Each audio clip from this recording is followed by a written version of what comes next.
हेडलाईनचे प्रायोजक आहेत पिंपरी चिंचवड एज्युकेशन ट्रस्टचे पिंपरी चिंचवड विद्यापीठ, पुणे।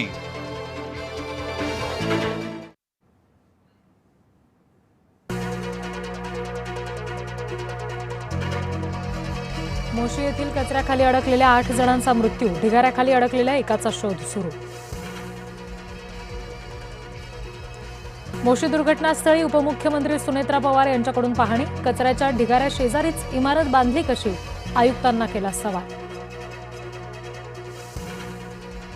मोशी कचरा डेपोतील दुर्घटनेमध्ये मोठा खुलासा, केवळ तळमजल्यालाच पूर्णत्वाचा दाखला, वरचे 2 मजले उभे राहिले कसे, सवाल उपस्थित। अजूनही 8 कामगार अडकलेत, एकाचा मृत्यू। आम्ही सरसकट कर्जमाफी दिली, मुख्यमंत्री देवेंद्र फडणवीस यांचा दावा।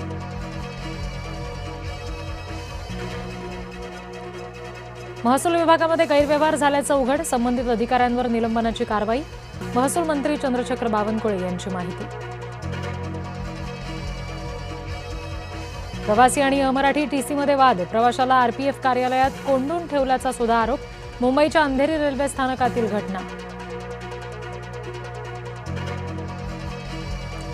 डोंबिवली रुग्णालयातील डॉक्टर मारहाण प्रकरणात पीडित महिला डॉक्टरला मानसिक धक्का, पीडित डॉक्टरच्या वडिलांची माहिती। घटनेच्या 4 दिवसानंतर भाजप नगरसेवकांची शास्त्रीनगर रुग्णालयाला भेट, शिवसेना नगरसेवक रमेश म्हात्रेनं केलेल्या मारहाणीचा निषेध। शालार्थ आयडी घोटाळ्यात आणखी एकाला अटक, संशयित आरोपी प्रशांत वाडिलेला धुळ्यातून अटक, आरोपीच्या 65 पैकी 62 शाळा फक्त कागदावरच। पोहण्यासाठी गेलेल्या 2 तरुणांचा बुडून मृत्यू, दहिसरच्या केतकीपाडा परिसरातली घटना।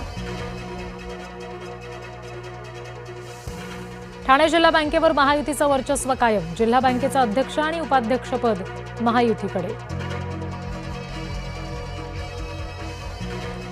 कराडमध्ये विद्यार्थ्यांवर मधमाशांचा हल्ला, 30 ते 40 विद्यार्थी जखमी, आगाशीव डोंगरावर बिया रुजवण्यासाठी गेलेल्या विद्यार्थ्यांवर मधमाशांचा हल्ला। देवेंद्र फडणवीस केंद्रात गेल्यास मुख्यमंत्रीपदासाठी बावनकुळे योग्य नेते, संजय राऊत यांची भविष्यवाणी, शिंदे परत मुख्यमंत्री होणार नसल्याचा दावा।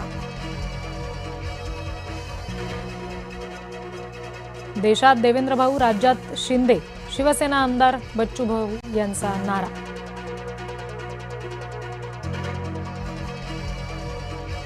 ऑपरेशन टायगरचा फोटो अखेर समोर, 17 जूनला 5 खासदारांची ओम बिर्लांसमोर स्वाक्षरी, खासदार श्रीकांत शिंदे यांच्यासह मंत्री प्रताप सरनाईक उपस्थित।